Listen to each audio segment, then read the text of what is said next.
Disclaimer: this video may contain flashing lights or strobing effects. If you suffer from seizures or any other similar health concerns, please consult your doctor before watching this video. Also, the viewpoints expressed in this video are my own, based on my own experiences as a disabled gamer and accessibility consultant. There will undoubtedly be areas of accessibility or disability I may overlook, as I do not have that specific lived experience, but feel free to input your accessibility related concerns for the game that I may be unaware of in the comments below. Hello everyone, Accessibility Gamer here, looking to discuss what sort of accessibility features we might see in the upcoming Dragon Age Veilguard, which releases later this year. First up, we have an article done by IGN that covers an interview done by Game Informer with BioWare game director Corin Bush that cites how Veilguard was created with inclusivity in mind. Dragon Age Veilguard was created with inclusivity in mind. This desire was carried over into the difficulty options too, which include standard choices like the story-focused storyteller path, a balanced adventure mode, or the more crushing nightmare mode, which if selected can't be changed once a playthrough has been started.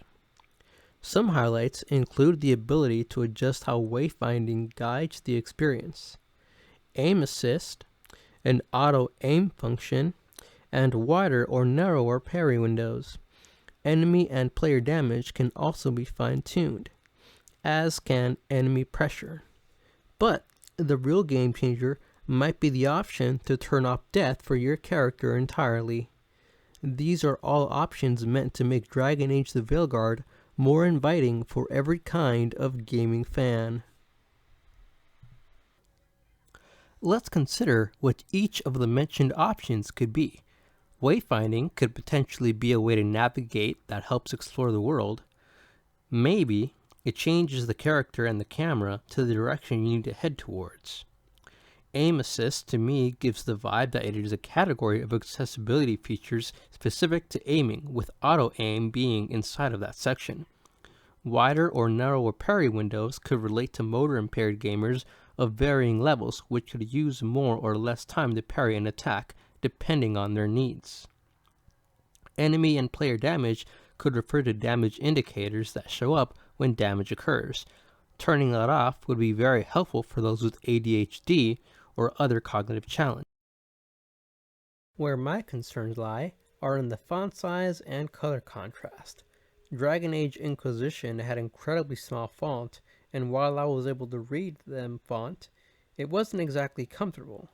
And they were also at the very top of the screen, which is not usually where captions are supposed to be located at. Looking at this example picture from Dragon Age Veilguard, I can see some of the fonts stand out and it's readable. However, other sections are more difficult. I can tell something is there, but I can't exactly read it because the contrast is not sufficient enough to meet my needs, and that is my concern. A role-playing game like Dragon Age Veilguard requires a lot of reading, but if the contrast is not high enough, gamers with low vision such as myself will not be able to read some of the screens.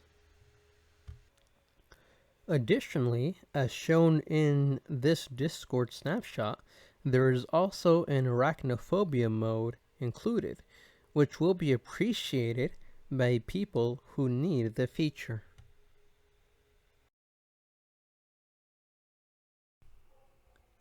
Here's hoping that on August 30th for the Q&A, they will be able to provide more information on what additional accessibility features will be included in the game. What accessibility features are you hoping they add to the game? The ability to change the font size? To change the color of the font? Let me know in the comments below.